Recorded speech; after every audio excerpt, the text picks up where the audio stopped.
করুন। ক্যালেন্ডারের দিকে তাকান। আজ ৩ ফেব্রুয়ারি ২০২৬, মঙ্গলবার দিবাগত রাত। আজই সেই মহিমান্বিত শবে বরাত। হয়তো আপনার জীবনের ডায়েরিতে অনেকগুলো রাত পার হয়ে গেছে, কিন্তু আজকের এই রাতটি অন্য সব রাতের মতো নয়। কে জানে, এই রাতটিই হয়তো আপনার জীবনের মোড় ঘুরিয়ে দেওয়ার রাত।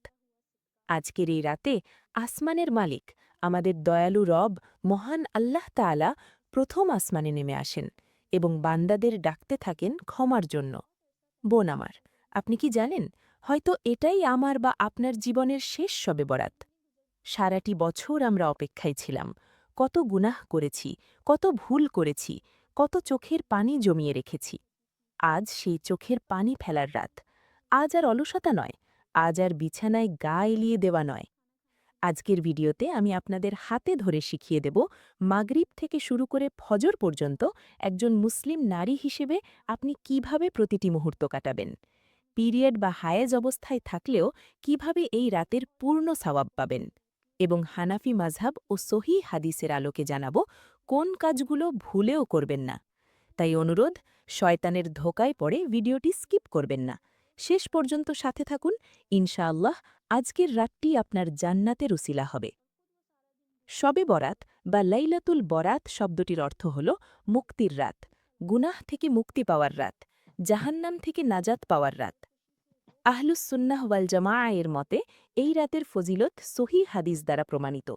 যদিও আমাদের সমাজে কিছু অতিরঞ্জন আছে, আবার কেউ কেউ একে একদম অস্বীকার করেন, কিন্তু সত্য হল এই দুয়ের মাঝামাঝি ভারসাম্যপূর্ণ অবস্থান।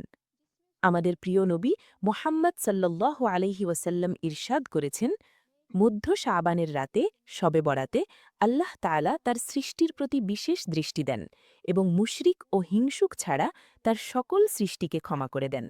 সহিহ ইবনে হিব্বান ৫৬৬৫, শুআবুল ঈমান ৩৮৩৩। চিন্তা করুন বোন, আজ আল্লাহ পাইকারি হারে মাফ করবেন। শুধু মাফ পাবেন না তারা, যাদের মনে অন্যের প্রতি হিংসা আছে এবং যারা শিরক করে। তাই আসুন, আলোচনার গভীরে যাওয়ার আগে আমরা আজই, এখনই মন থেকে সবার প্রতি ঘৃণা ঝেড়ে ফেলি। কাউকে ক্ষমা না করতে পারলে আজ রাতেই ক্ষমা করে দিন। চলুন আমরা একটি রুটিন সাজিয়ে নিই। আজ সূর্য ডোবার পর থেকেই কিন্তু এই পবিত্র রজনীর সূচনা হয়ে গেছে। মাগরিবের পর করণীয়: ১. গোসল ও অজু। মাগরিবের আগেই চেষ্টা করুন সব কাজ শেষ করে ফ্রেশ হয়ে অজু করে জায়নামাজে বসে যেতে। ২. নামাজ। মাগরিবের ফরজ ও সুন্নাত অত্যন্ত গুরুত্বের সাথে আদায় করুন। ৩. আউয়াবিন নামাজ। হানাফি মাযহাব মতে মাগরিবের পর ৬ রাকাত নফল নামাজ সালাতুল আউয়াবিন পড়া মুস্তাহাব।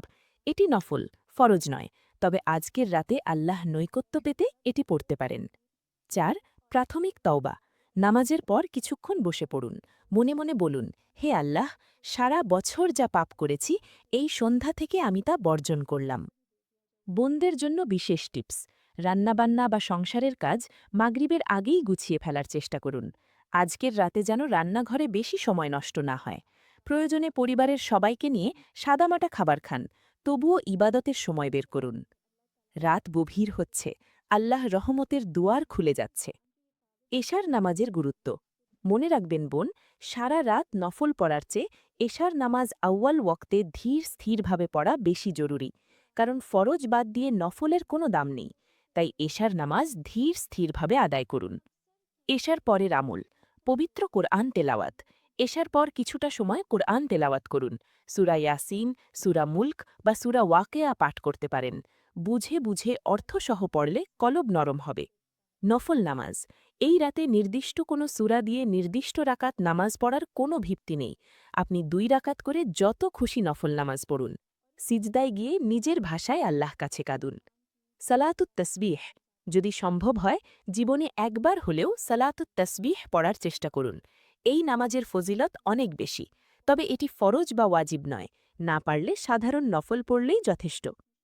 এখন রাতের সেই সময় যখন মহান আল্লাহ প্রথম আসমানে নেমে আসেন এবং ডাকতে থাকেন, আছো কি কোনো ক্ষমা প্রার্থনাকারী, আমি তাকে ক্ষমা করব। আছো কি কোনো রিজিক অন্বেষণকারী, আমি তাকে রিজিক দেব। এই সময়ের আমল: দীর্ঘ সিজদা। তাহাজ্জুদের সময় বা নফল নামাজে দীর্ঘ সময় সিজদায় পড়ে থাকুন। দুনিয়ার সব কথা ভুলে গিয়ে শুধু রবের সাথে কথা বলুন।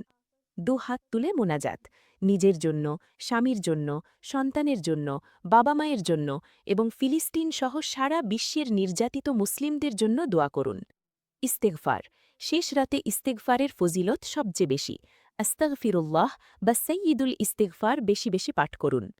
সতর্কতা, শরীর যদি সায় না দেয় তাহলে মাঝরাতে কিছুটা সময় ঘুমিয়ে নিন, যাতে শেষ রাতে সতেজ হয়ে তাহাজ্জুদ ও ফজরের জন্য উঠতে পারেন। ফজরের নামাজ যেন কোনোভাবেই কাজা না হয়। আমার অনেক বোন খুব মন খারাপ করেন, ভাবেন, ইস, আজ শবে বরাত আর আজই আমার পিরিয়ড শুরু হলো, আমি কি দুর্ভাগ্যা? না বোন, আপনি মোটেও দুর্ভাগ্যা নন। আল্লাহ সুবহানাহু ওয়া তাআলা আপনাকে এই অবস্থায় নামাজ মাফ করেছেন। আপনি যে আল্লাহর হুকুম মেনে নামাজ পড়ছেন না, এটাও একটা ইবাদত। মাসিক অবস্থায় যা করবেন: ১. অজু করে বসে পড়ুন।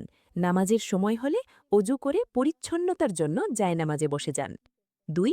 তাসবিহ ও জিকর, সুবহানাল্লাহ, আলহামদুলিল্লাহ, আল্লাহু আকবার, লা ইলাহা ইল্লাল্লাহ, এই জিকেরগুলো বেশি বেশি করুন। ৩. দরুদ শরীফ, নবী মুহাম্মদ সাল্লাল্লাহু আলাইহি ওয়াসাল্লামের উপর বেশি বেশি দরুদ পাঠ করুন। ৪.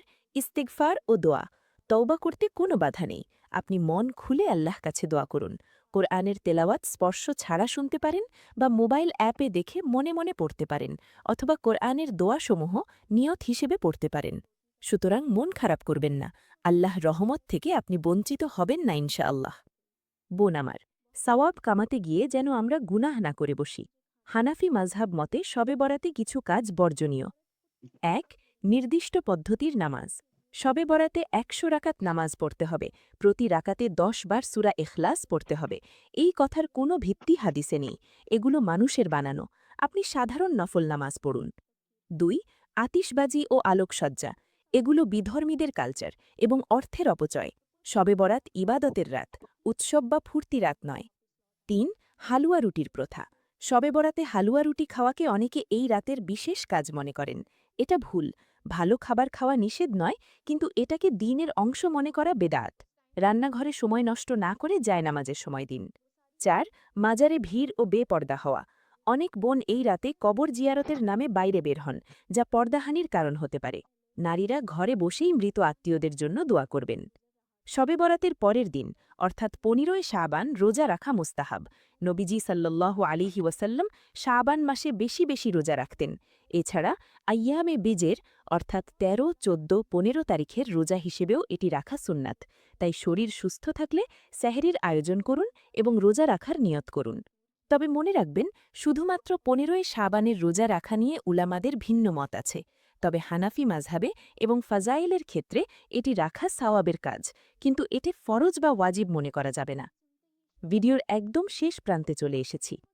প্রিয় বোন আমার, তাকান নিজের দিকে।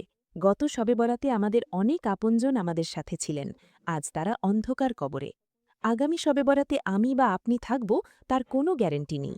আসুন আজকের রাতটিকে জীবনের শেষ সুযোগ মনে করি।